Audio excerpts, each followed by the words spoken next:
Buenos días, se dirige a ustedes la pastora Julie Crosby. Voy a interpretarles un sermón por el reverendo Matt Steinauer, quien es ayudante del obispo Kevin Strickland del Sínodo Sureste de la Iglesia Evangélica Luterana en América.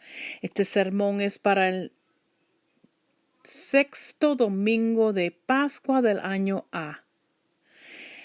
Los textos del día son Hechos 17 del 22 al 31, Salmo 66 del 8 al 20, Primera de Pedro 3 del 13 al 22, Juan 14 del 15 al 21. Les voy a leer el Evangelio, Juan 14 del 15 al 21. Jesús dijo: Si ustedes me aman, obedecerán mis mandamientos. Y yo le pediré al Padre que les envíe otro defensor, el Espíritu de la verdad, para que esté siempre con ustedes. Los que son del mundo no lo pueden recibir porque no lo ven ni lo conocen, pero ustedes lo conocen porque Él permanece con ustedes y estará en ustedes. No los voy a dejar huérfanos. Volveré para estar con ustedes. Dentro de poco los que son del mundo ya no me verán, pero ustedes me verán y vivirán porque yo vivo. En aquel día ustedes se darán cuenta de que yo estoy en mi Padre y ustedes están en mí y yo en ustedes. El que recibe mis mandamientos y los obedece, demuestra que de veras me ama, y mi Padre amará al que me ama, y yo también lo amaré, y me mostraré a él. Este es el Evangelio del Señor. Alabanza a ti, oh Cristo. Y el sermón comienza así: Gracia y paz de Dios nuestro Padre y el Señor Jesucristo. Amén. Echo de menos a la iglesia. ¿Cómo puedes extrañar a la iglesia, pastor? Estás parado en uno, incluso mientras predicas. Y como la mayoría de ustedes saben, la respuesta a esa pregunta es: la iglesia no es un edificio, no es el edificio. Oh, todos nosotros nos hemos recordado de esto de una forma muy profunda en estas últimas semanas. Si el 8 de marzo lo hubiera sabido, esta fue la última vez en que me reuní con parte del cuerpo de Cristo, que se reúne en el pueblo de Lebanon, Tennessee, que posiblemente no los volvería a ver por 12 domingos. Los apretones de manos y los abrazos y ¿cómo estás? Hubiera sido mucho más ferviente y caluroso. El vacío de esta sala solo aumenta la sensación de soledad y separación de las personas a las que estoy llamado a servir. Estoy seguro de que muchos de ustedes están experimentando los mismos sentimientos. Me hace falta la iglesia. El Evangelio de hoy, de Juan, capítulo 14, es una palabra muy importante para la iglesia. En mi nueva versión revisada de la Biblia, esta sección se titula La promesa del Espíritu Santo. Y le pediré al Padre, y Él les dará otro defensor para que les acompañe para siempre. Este es el Espíritu de verdad, a quien el mundo no puede recibir porque ni lo ve ni lo conoce. Ustedes lo conocen porque permanece con ustedes y Él estará en ustedes. Uno de mis comentarios bíblicos favoritos es el comentario del Nuevo Testamento por Eugene Boring y Fred Craddock, quien escriben sobre este pasaje de Juan. ¿Y a quién es exactamente que se dirige Jesús? Como en Hechos capítulos 2 y en 1 Corintios 12 dicen los tratadistas, la expresión se refiere principalmente a la presencia del Espíritu de Dios en la comunidad. Los individuos participan en la vida del Espíritu, no de forma individualista, sino perteneciendo a la comunidad de fe, animados y guiados por el Espíritu de Dios.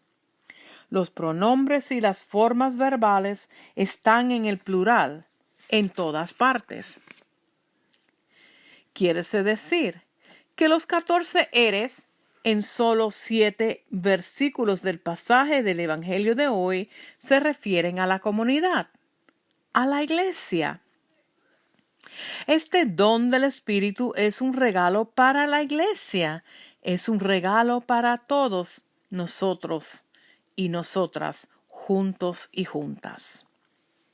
Una segunda cosa a tener en cuenta sobre este pasaje de Jesús prometiendo el Espíritu. Así es como sucede en medio de Jesús describiendo la conexión o el lazo entre la comunidad guardando sus mandamientos y amándolo. Amar a Jesús y guardar sus mandamientos van de la mano. Pero más importante es que todo este pasaje no solo se establece en un discurso mezclado con mucho lenguaje de amor. Esta es esa escena del lavado de pies. Ocurre en esa misma habitación, donde Jesús ha dado a sus discípulos, incluyendo al que está a punto de traicionarlo, y a alguien que lo negará, y a todos los que lo abandonarán, un nuevo mandamiento: que se amen así como los he amado. A todos ustedes que amarán estas cosas hirientes en las próximas horas, también deben amarse los unos a los otros. Con esto todos sabrán que ustedes son mis discípulos si se aman los unos a los otros. Esta promesa del Espíritu se desarrolla en una escena de amor en acción. Jesús ha tomado el papel del esclavo de la casa y ha invertido el orden de jerarquía y privilegio. Entonces, si yo, tu maestro y tu Señor, te lavé los pies, tú también deberías lavarle los pies unos a otros. Jesús les dice a sus discípulos y nos dice a nosotros, unos pocos versos antes de la lectura del Evangelio de hoy. La palabra griega parakleto, que se traduce como defensor o consolador, significa el que está llamado al lado de. Jesús promete enviar a uno a la iglesia para acompañarnos en la misión de Dios, a la cual se convoca a la iglesia de Cristo. No somos convocados por Dios para sentarnos sobre el don del Espíritu que Dios nos ha dado. No somos convocados por Dios para esperar hasta que Jesús regrese y vigilar y proteger y esconder al Espíritu en nuestros edificios. Estaba hacía poco en una llamada de Zoom, solo esta semana, con pastores de la comunidad donde sirvo. La Cámara de Comercio local había pensado que sería una buena idea para que compartiéramos nuestras experiencias en ajustarnos a nos reunirnos, así como nuestros planes para comenzar de nuevo. Hubo una conversación cordial y algunas actualizaciones sobre el trabajo en nuestra comunidad para responder a los tornados del 3 de marzo que arrasaron el centro de Tennessee. habiendo sido nuestra ciudad, habiendo estado en el camino directo de los tornados. Uno de los pastores de una iglesia no confesional bastante grande hizo un comentario sobre el buen trabajo nuestras iglesias comunitarias estaban haciendo juntas. Jesucristo murió, dijo uno, para hacer esta iglesia. Quizás porque los luteranos y otras denominaciones que observan el año liturgio todavía estábamos en la semana de semanas, o sea, en las semanas de Pascua, los 7 domingos de la temporada de Pascua. Inmediatamente pensé, no, pastor, Jesús no murió para hacer esta iglesia. Se levantó de la tumba para hacer esta iglesia. Jesús derrotó la muerte de una vez por todas para dar vida a esta iglesia. Somos un pueblo de Pascua porque somos personas de resurrección. Como nos recuerda la reverenda doctora Anna Madsen en su libro Nada más puedo hacer, somos cristianos llamados a ser embajadores de Cristo y de todo lo que su resurrección confirmó: sanidad, alimentación, servicio, acogida, enseñanza y perdón.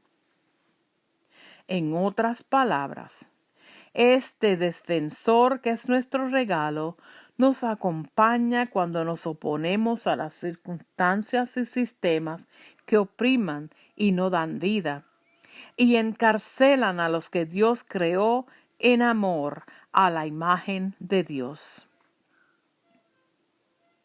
Si me amas, dijo Jesús, guardarás mis mandamientos. Ama a Dios.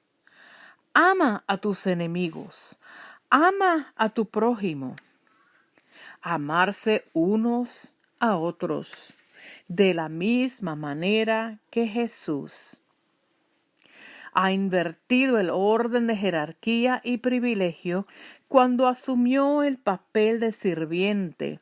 Nuestra iglesia está llamada a hacer eso en este mismo día y a esta hora. Por mucho tiempo, en el mejor de los casos, nos hemos hecho de la vista larga y en el peor de los casos hemos participado en sistemas que oprimen y causan sufrimiento a nuestro prójimo. En la asamblea de la iglesia del 2019, donde participé como miembro con derecho a voto, nuestra iglesia, la Iglesia Evangélica Luterana en América, tomó medidas para arrepentirse y al menos comenzar la conversación para abordar la cuestión del racismo en los Estados Unidos. Fui testigo de la disculpa pública de nuestra iglesia titulada Declaración de la Iglesia Evangélica Luterana en América hacia las personas de ascendencia africana, reconociendo que el racismo y la supremacía blanca están profundamente arraigados en la historia de la esclavitud de nuestra nación y que la Iglesia es cómplice. También adoptamos una resolución que condena la supremacía blanca. Y adoptamos una resolución para establecer el 17 de junio cada año como el Día de los Emanuel 9, Día del Arrepentimiento, para recordar los asesinatos en la iglesia Madre Emanuel en Charleston, South Carolina, víctimas del racismo. Estaba orgulloso de nuestra iglesia por rechazar la muerte en esas formas para aquellos hijos e hijas de Dios que han vivido y sufrido bajo esos sistemas de prejuicios durante siglos. Pero hoy nuestra iglesia tiene la oportunidad para reclamar la presencia y el acompañamiento del defensor. que Jesús prometió y que su resurrección entregó, no en una declaración colectiva de arrepentimiento, sino en una acción colectiva de amor. Hace poco más de una semana, personas de todo nuestro país quedaron atónitas al enterarse del asesinato de Ahmaud Arbery, que fue asesinado en Brunswick, Georgia, por 2 hombres blancos mientras trotaba. Nuestro obispo del Sínodo del Sudeste, Kevin Strickland, ha emitido un mensaje pastoral en el que nos recuerda: nunca hay nadie cuya cara miramos en que no vemos el mismo rostro de Dios. Somos dotados y confiados con el Espíritu de verdad, y este es un momento para la Iglesia para decir la verdad al poder. Hablar en nombre de aquellos que no tienen voz y en nombre de aquellos cuyas voces no se escuchan cuando hablan. Hablando fuerte en una acción de amor, es nuestra oportunidad de recordarle a todos los cristianos y a todas las cristianas que los rostros de Dios vienen en representaciones muy diversas, pero que Dios los ve a todos y a todas, y a cada uno de nosotros, hechos a imagen y semejanza de Dios. Y ese Paracleto, ese defensor, se envía para reunir a todos en relación con nuestro Creador y nuestro Redentor. Los invito especialmente en esta temporada de celebración de la resurrección para estar en oración y estar en acción. Amar a tu prójimo, amarnos los unos a los otros, amar a Dios, quien nos ama y quien te ama poderosamente. Amén.